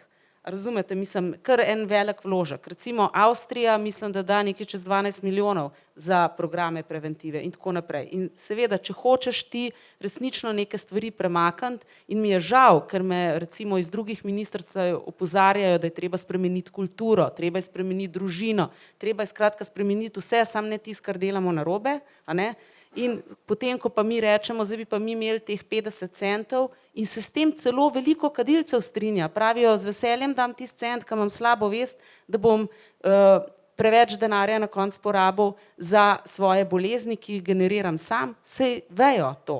Sej kadilci so v glavnem zelo pametni ljudje. Ni da ne bi vedeli, ne bi nič razumela. Celo pri tem nočemo tega denarja vzeti in ga nočemo nameniti, ker imamo mi integralen proračun. Pa so tam tudi neke izjeme, ampak ne, tle pa ne bomo izjeme naredili, razumete? In tukaj moramo generalno začeti razmišljati, kar je bilo dan že večkrat povedan, do česa nam je in kaj je tisto, kaj so tiste vrednote v Sloveniji, za katero se hočemo zavzemati, zato da bomo v prihodnje, ne mi, tukaj sedeči, mogoče Jan, ampak tisti, ki za nami prihajajo, nekako v tej državi lahko živeli, bili kreativni, bili produktivni, zadovoljni s svojim življenjem in seveda zdravi. Hvala lepa. Za konec bi še gospodu Pelosi dala besedo. V bistvu vi, sem že enkrat danes omenila, da ste ogromno na terenu s svojo nevladno organizacijo. Kateri so tisti vaši ključni, po vašem mnenju, te ključni ukrepi, pa ne govorimo o zakonodajnih, ključni ukrepi, s katerimi lahko preprečujete, da mladi začnejo kaditi? Mogoče verjetno se veliko osredotočate tudi na psihologijo mladih. Ja, hvala za besedo. Zdaj, kar je ključno izpostaviti in kar so že govorci pred mano izpostavili, je to, da je potrebno se iti neke celostne tobačne politike. In celostna tobačna politika ni samo zakon. Ne? Kot ste sami omenili, so tudi določeni nezakonodajni ukrepi. Nama pa za čisto en primer nakažem, da nov zakon v nobenem primeru nobenemu nič ne jemlje, kvečjemu številnim osebam, številnim deležnikom daje. Predvsem, za kar skrbimo, skrbimo za to, da mladi oziroma otroci ne bi začeli kaditi. In to so taki ukrepi, ki bolijo tobačno industrijo. Če jih ne bi boleli, potem ne bi tako kričali. Če ne bi tako kričali, potem ne bi verjetno pošiljali toliko različnih interesnih skupin v parlament ali pa recimo ne bi dali toliko komentarjev. Zdaj, programi v Sloveniji, kot je gospa Petrič izpostavila, so podhranjeni. Zdaj, ne samo finančno, tudi kadrovsko, predvsem pa, kar bi rad izpostavil, je, da nam primanjkuje nekih celostnih preventivnih pristopov, ki so bili izpostavljeni s strani dr. Koprivnikar, in to so pristopi, ki zmanjšujejo možnost, da bojo mladi recimo začeli se deviantno obnašati ali pa recimo, da bojo uporabljali droge. Ne? In te programi so večinoma vrstniški programi, so programi, ki mladim omogočajo razvoj veščin in ne zgolj znanja. Večina mladih in preverjeno že ve, da je kajenje škodljivo. Večina mladih tudi ve, da vpliva negativno na praktično vsak organ njihovega telesa, kar pa v večini primerov ne vejo, da za tem stoji ena ogromna industrija, katere interes je maksimizacija dobička. Kot je bilo omenjeno, jaz sem prej celo zelo velikodušno povedal, da je manj kot 1 milijon namenjen javnozdravstvenim programom strani vladnih organizacij, smo slišali, da je to 50 tisoč na področju tobaka. Naj vam povem, da je učinkovit program za zmanjševanje rabe tobaka ali pa v bistvu za premostitev začetka primer uživanja alkohola med mladimi financiran strani Evropske unije za eno državo na omejeni populaciji stane približno pol milijona evrov. Ne? Se pravi, mi se trenutno ukvarjamo z 2 ključnima nevladnimi organizacijami, prej z izgovora še Slovensko zvezo za tobačno kontrolo, za 50 tisočimi evri, ki niso dovolj niti za konkretno zaposliti osebo, ki bi lahko na tem področju delala v slovenskem prostoru. Zdaj, psihologijo mladih vsekakor poznamo, nismo noben veleumi, da bi lahko se s tem nekako šopirili, z drugimi besedami. Imamo pa nekaj, kar številne države v svetu nimajo, in to je zelo močen mladinski sektor. Mladinski sektor pomeni, da imamo organizirane mlade, ki participirajo, ki so prostovoljno vključeni in prostovoljsko, delajo za namene družbe, delajo pozitivne stvari, so v javnem interesu. Imamo celo zakon, ki se imenuje Zakon o javnem interesu v mladinskem sektorju. Kar pomeni, da imamo mi toliko nekega nevidnega dela, ki ga upravljamo, ki ga vidi tobačna industrija. In tobačna industrija izpostavlja, da je tu priložnost za investicije, priložnost za iskanje novega partnerja v boju proti ostrejšim tobačnim ukrepom. In to je v bistvu alarmantno. Če mi vidimo, kakšen je njihov namen, vidimo pot, vidimo produkt, da celo investirajo v take zadeve z raznimi donacijami, ki sem jih že prej omenil, potem enostavno lahko samo to rečemo, da če bomo zdaj pokleknili pod interesi manjšine, ki je pa zelo glasna in ima dosti denarja in bo pritiskala na prave gumbe, torej večinoma proračun, večinoma finance, večinoma gospodarstvo, potem smo izgubili priložnost našega življenja, ker čez 10 let, verjemite mi, ne bomo imeli še enkrat priložnosti o tem govoriti, tako kot pred 10 leti smo imeli priložnost popolnoma prepovedati kajenje v zaprtih prostorih, smo dali kadilnico in zdaj smo tukaj, da če tudi predlagamo prepoved kadilnice, ne bo več možno, ker bo rekli ljudje, evo, dal sem 10 € za to, po novem pa pač moram jaz to skenslati. Tako da, z drugimi besedami, najbolj učinkoviti ukrepi so celostni ukrepi, vsaka pavšalnost, vsak kompromis pripelje do zmagoslavja tobačne industrije, ki, verjemite mi, namesto 90 milijardov dobička pri Philip Morris International bojo pač imeli 87 milijard. Tako da moramo se zavedati, da tukaj govorimo o prihodnosti Slovenije, o zdravju mladih, o zdravju otrok in če že ne naredimo za nekaj za zdajšnjo generacijo kadilcev, poskrbimo vsaj, da prihodnjih generacij kadilcev ne bo. Hvala lepa. Vidim tukaj par novinarjev. Me zanima, če ima še kdo kakšno vprašanje, koga kaj dodatno zanima. Koga iz publike? Tjaša? Yeah, I have a question for Ms. Christina. Maybe last year, at least, when I followed the topic, the position of WHO was that the electronic cigarettes are harmful because we don't know what the vapor really has. So it's impossible to say how harmful the influence is. Has that position changed in any way, or do you still? So what's I would say, the main position of the WHO? Are e-cigarettes just like, as you mentioned before, another route to somehow keep the tobacco production and use going? I think this is one of the hottest topic, I think, in tobacco control at the moment. And I think also this is one of the topics which does split the health community itself. I don't want to be paranoid and say this is yet another strategy of the tobacco industry, but the fact is that even the health community globally or in Europe doesn't speak the same voice, and this makes us weaker. So in terms of, I mean, couple of facts before I go to the position and the possible change of position of WHO. So e-cigarettes is a big business. It started up by small e-cigarette companies, but now most of those small, tiny cigarette companies have been bought up by big international tobacco industry. So it is a big business, and we estimate that it's $3 billion global business with 460 something brands. So it's a wild jungle out there with a huge profit.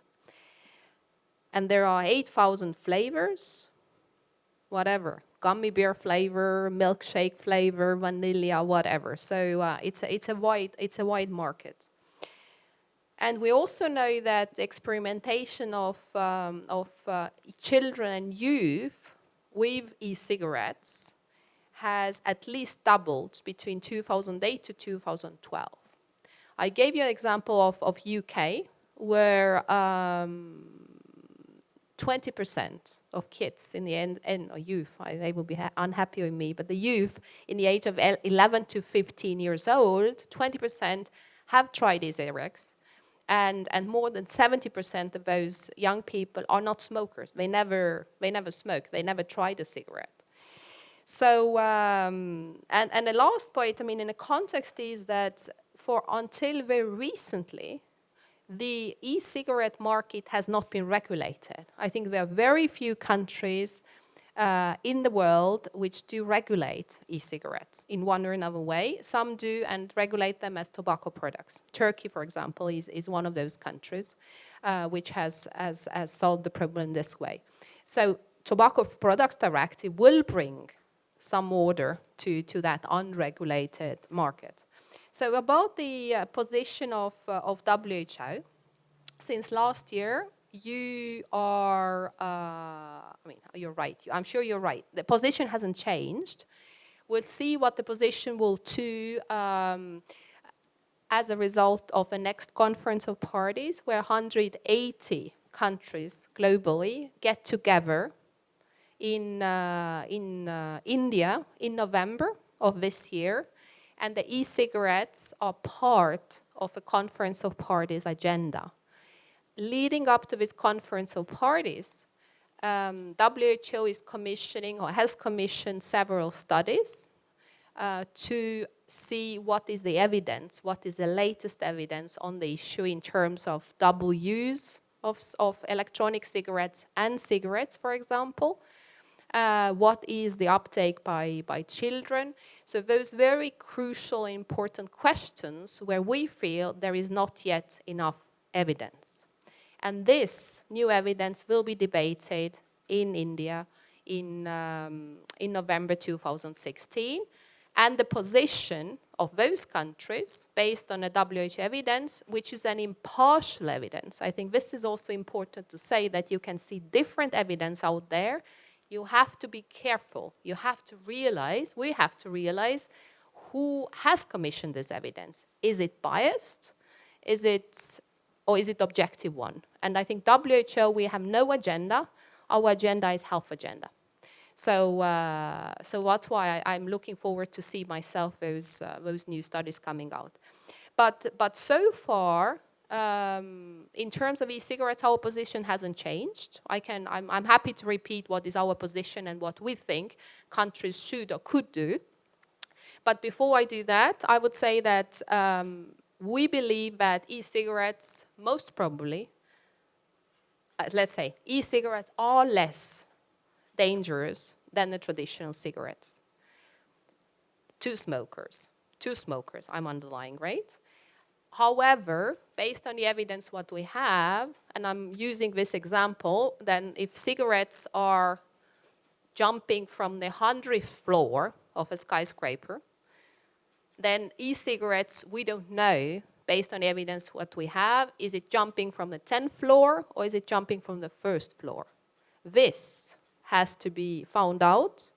What is the effect of e-cigarettes on a longer term use and not a dual use? Because many smokers do e-cigarettes and cigarettes together.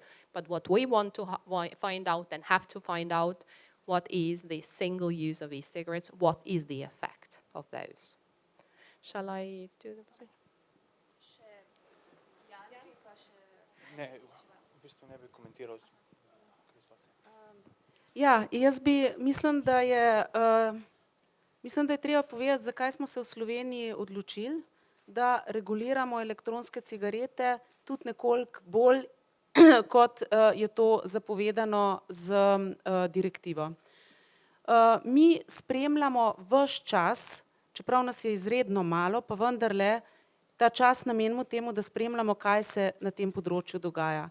Seveda smo tudi mi videli, da se je v Veliki Britaniji celo Public Health England odločila, da bo nekaj pripravila na to temo in so seveda ugotavljali, da so elektronske cigarete manj nevarne.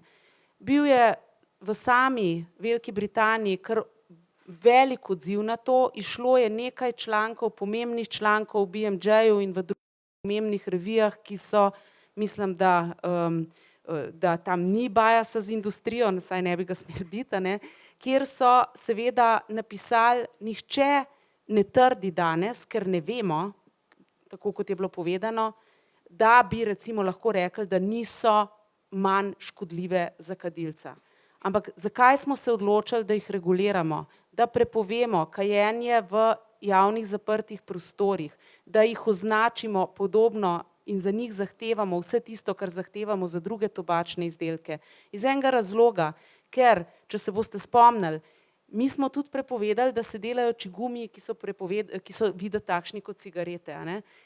Skozi elektronske cigarete gremo nazaj v normalizacijo kajenja. Če ne prepovemo oglaševanja elektronskih cigaret, mi spet oglašujemo kajenje. In zdaj ne bom ponavljala, kako otroci pol to zagrabijo in kasneje seveda kadijo tudi druge cigarete, to je bilo že povedano, ampak skratka vse to nas je navedlo na sklep, da je treba regulirati tudi ta izdelek. To ne pomeni, da ga kadilec, ki bi rad mogoče malo tvegano kadil, naj ne uporablja. Seveda naj ga uporablja v tistih omejitvah, kot tudi sicer tobačne izdelke.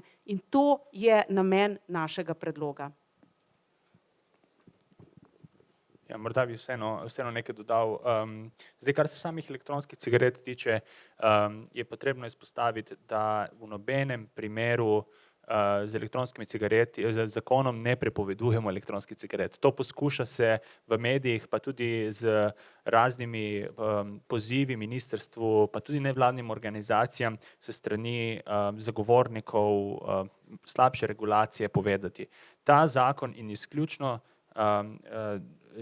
deluje v smeri denormalizacije te uporabe. Torej, preventivno, da se te zadeve ne razmahnejo čez 10 let in ko se razmahnile, bomo rekli, joj, zdaj je pa prepozno, pa dajmo jih regulirati na drugačen način. Zdaj, ukolikor gre resnično, jaz sem to že parkrat izpostavil, ukolikor resnično gre za sredstvo, ki je namenjeno opuščanju kajenja, naj se to sredstvo registrira za medicinski pripomoček, naj se gre skozi celoten proces, ki je sicer dolg, ampak bo dosegel to, da bo prodajan v lekarnah in da se bo tudi v lekarnah lahko na bel recept dobival kot sredstvo za odpuščanje kajenja. Do takrat pa vse insinuacije, vsi predlogi, vse želje, kako zelo je ta izdelek čudodelen, v bistvu najletijo na gluha ušesa, predvsem medijev. Zakaj? Ker s tem, ko boste govorili o tem, da je razdvojena populacija, s tem, ko bomo govorili, da je razdvojeno nevladni sektor, pa javnozdravstveni sektor, samo nalivate dodatnega olja na ogenj tobačni industriji, ki hoče in si želi, da se mi kregamo. Ker bomo mi na koncu izpadli tisti, ki smo manj močni napram njih, ker skupaj nastopajo proti nečemu, kar je učinkovito. Še kako vprašanje? Maybe just one really short question also for Ms. Tender and the others. I'm coming from a medical journal that's aiming doctors, so of course my question is there some expectation to change the role of doctors, who are those that are basically dealing with the consequences of smoking in the end? So could they somehow contribute or help with all this battle against the tobacco industry and the consequences of cigarette use? Okay, I'll start and I'm sure the others will add. The role, I think the first point I would like to make, and I apologize, I don't know how many medical professionals do smoke in Slovenia, but in many countries, the health professionals are having very high smoking rates themselves. And if we want to talk about role models, then I think the health professionals, people who treat and see people, is crucial. So the smoking prevalence among the health professionals, I think, should be taken down, should be decreased to close to very low percentage rates in order to them to be important role models. The second is, and based on the experience of from other countries I have, is that while you discuss a strong law in a country and there is a strong lobby against this strong law, the health professionals, the eminent doctors, for example, health professional organizations are of the essential help because they do have this neutral standpoint, they have a certain reputation in the society as medical doctors, and they know too well, unfortunately, about what they are talking about in terms of consequences of tobacco use. And my third point is that I strongly feel that as a country does adopt strong tobacco control measures, then from the other end, the smokers, because we are not against the smokers, we are against the smoking, the smokers should also have an opportunity to have a wide access to the smoking and the quitting smoking and quitting tobacco use, which would be a balanced approach, and I think would win some of the smokers over to the camp of a strong law. Mogoče bi še jaz dodala nekaj podatkov. No, pri nas podatki kažejo, da med splošnimi zdravniki kadi manj kot 10% vseh. Če pa pogledamo med medicinske sestre, babice in zdravstvene tehnike, pa smo v letu 2010 izvedli raziskavo, ki je pokazala, da je kajenje med njimi še vedno razširjeno, blizu petine, s tem, da med tistimi, ki imajo srednjo izobrazbo, v primerjavi s tistimi, ki imajo višjo ali visoko, je delež kadilcev bistveno večji in je tam okrog četrtine. Seveda, pomembno je, da delamo na tem, da kadi čim manj zdravstvenih delavcev, pomembno je pa, da delamo tudi na tem, da so zdravstveni delavci čim bolj aktivno vpleteni v to, da preverjajo kadilski status svojih pacientov in da tudi aktivno, bom rekla, svetujejo opuščanje kajenja in sodelujejo pri izvajanju teh aktivnosti. Naše raziskave pa žal kažejo, ko sprašujemo kadilce, ali in kdo jim je v zadnjem letu svetoval opustitev kajenja, da morda še vedno premalo zdravstveni delavci delujejo v tej smeri in sicer se ta delež povečuje, največji je med zdravniki, ampak še vedno zelo nizek pa recimo med medicinskimi sestrami, pa med zobozdravniki, ki se tudi pogosto srečujejo s posledicami kajenja. tako da je pomembno, da na tem delamo še bolj. Želimo si pa tudi bolj glasnih glasov v tem smislu, sploh zdaj, ko se sprejema zakon, v smislu podpore spremembam in nekateri se oglašajo. Ja, mogoče jaz lahko dodam, kdo se oglaša.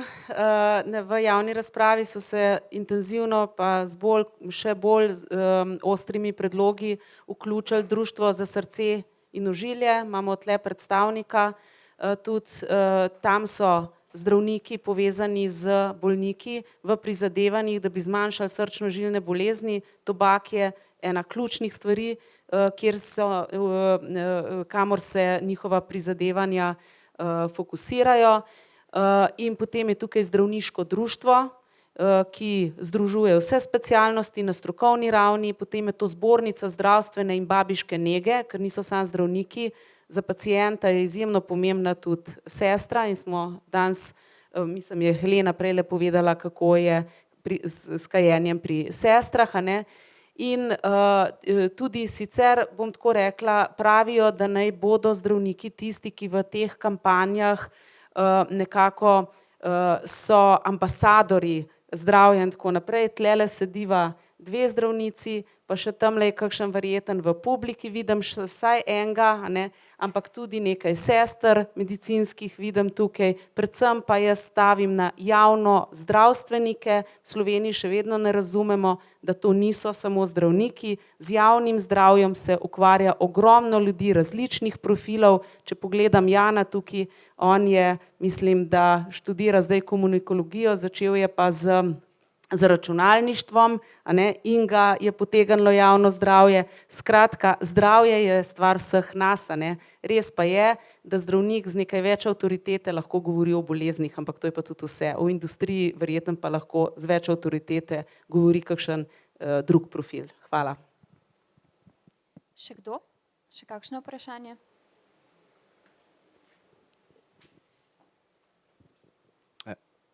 Hvala.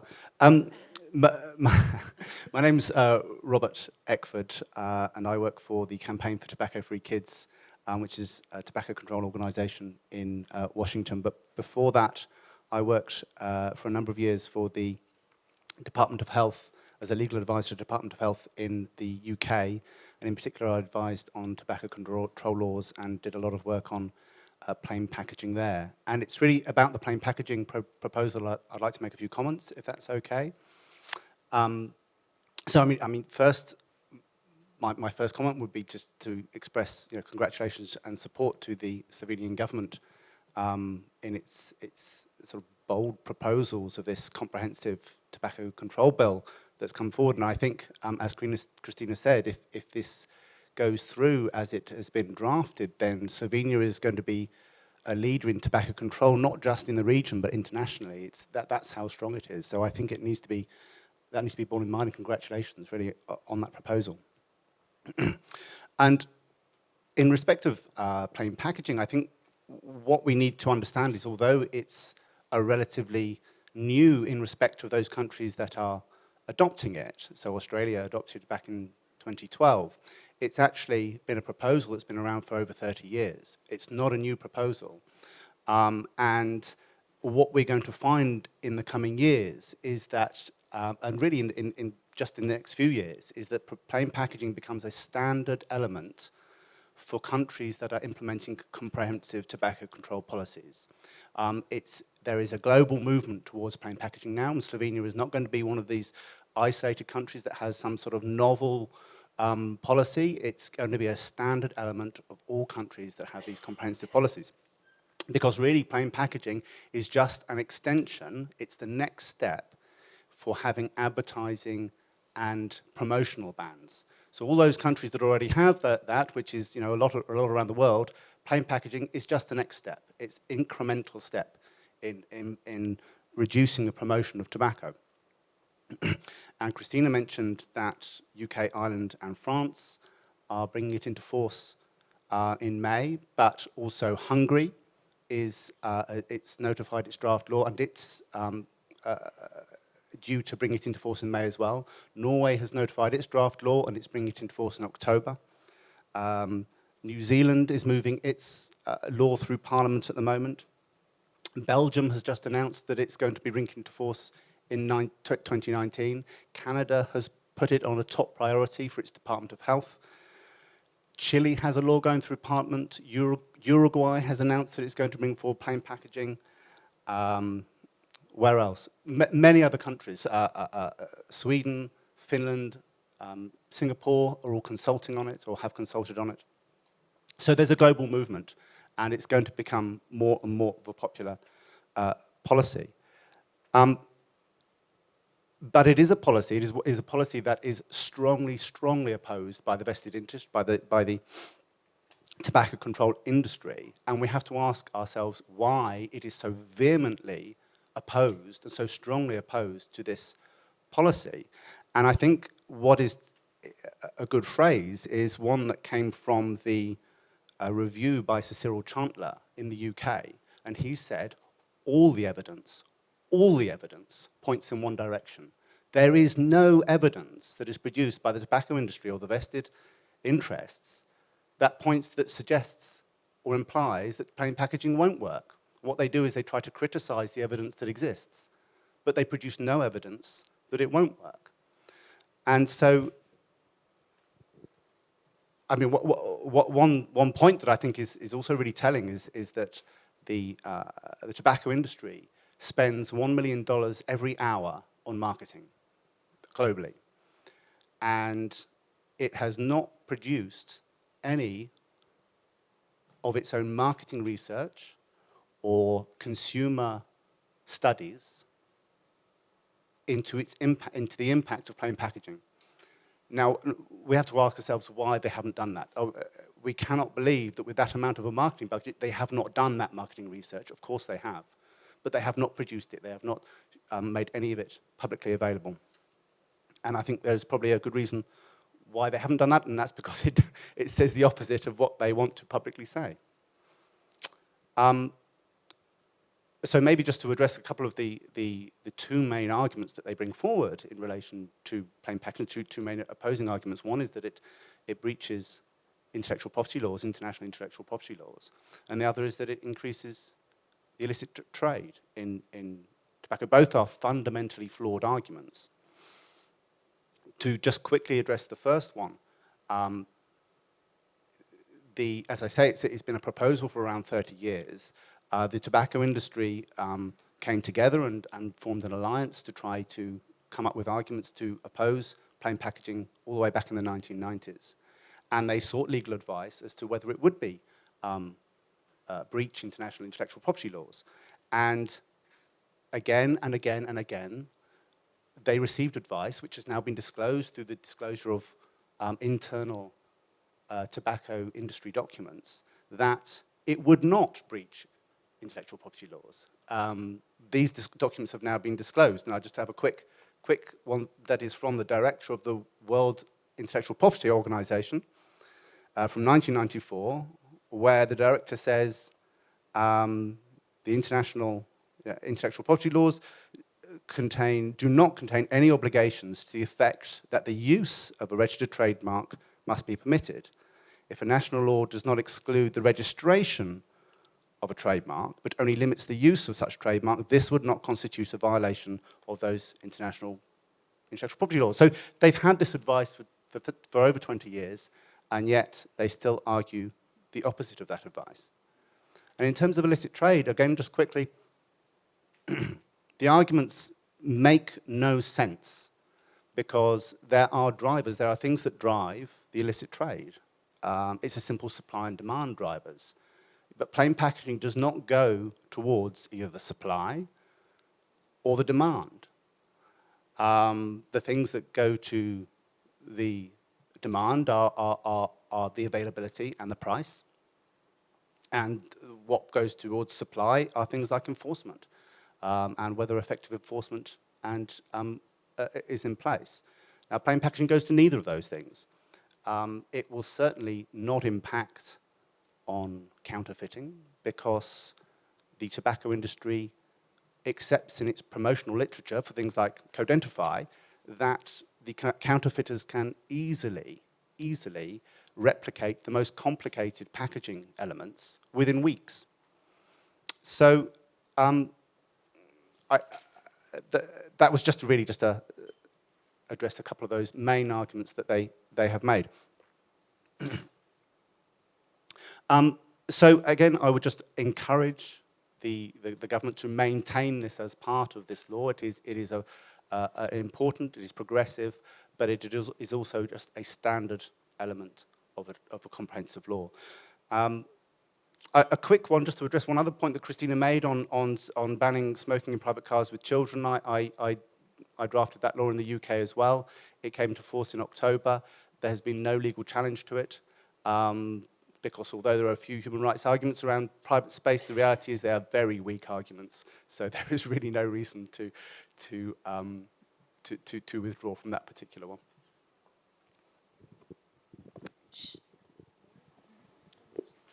Just to add to Rob, as Slovenia is moving on with the plain packaging and defending it possibly during the process of adoption of a law, but also afterwards in case of a possible legal challenge.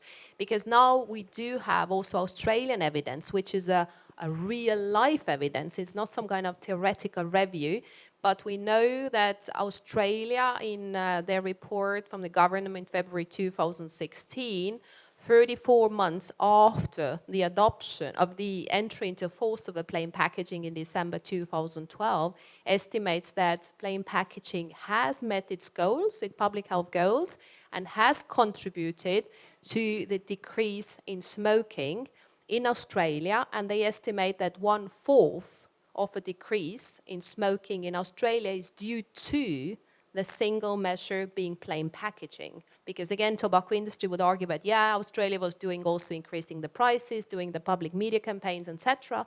But this 1/4 of a decrease after 34 months only is due to one single measure called plain packaging. So this is a real life evidence and not some kind of lab evidence, right? Ja, hvala za besedo. Franc Zalar, Društvo za zdravje srca in ožilja Slovenije, hkrati predstavnik mreže nevladnih organizacij 25x25.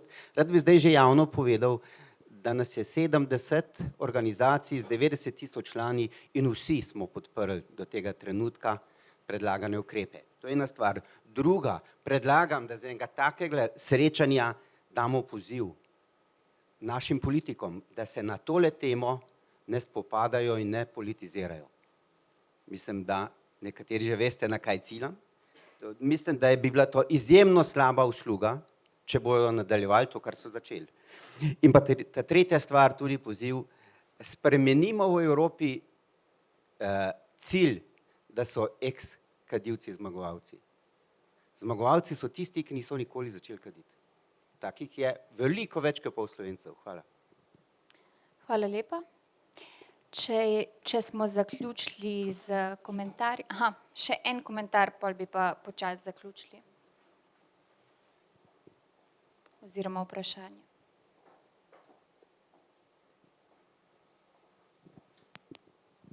Hvala lepa. Lovše Mihajla, Slovenska zveza za tobačno kontrolo. Želela bi povedati, da smo pred nekaj leti se vključili, kampanja je bila omenjena v evropsko kampanjo za sprejem direktive, nove tobačne direktive. In takrat je Evropska komisija ocenila, to je bilo 2013, da 16,8 milijonov let življenja bo manj po 5 letih in da bo v 5 letih zmanjšano število kadilcev za 2,4 milijona in da bo ustvarjenih 2234 služb, ter da bo korist gospodarstvu z neto 4 milijardami evrov. Kje pa je Slovenija? Mislim, kako se sploh ne bi smeli spraševati, ali je takšen zakon ali takšen predlog sprejeti ali ne. Hvala. Hvala lepa. Če smo s tem zaključili s komentarji oziroma vprašanji, bi se vam najprej zahvalila za to udeležbo. Prepričana sem, da bo Slovenska tiskovna agencija še naprej prirejala okrogle mize, sodelujoč s partnerji na teme promocije javnega zdravja. Sodelujoče Tudi vam bi se zahvalila za udeležbo in da ste povedali svoje in bi vas prosila, če bi lahko se še malo pomodili tukaj za morebitna vprašanja 1 na 1 novinarjev. Vse bi vas pa povabila, zdaj več ne smem reči na pogostitev, ampak bom rekla na neformalno druženje tam. Hvala.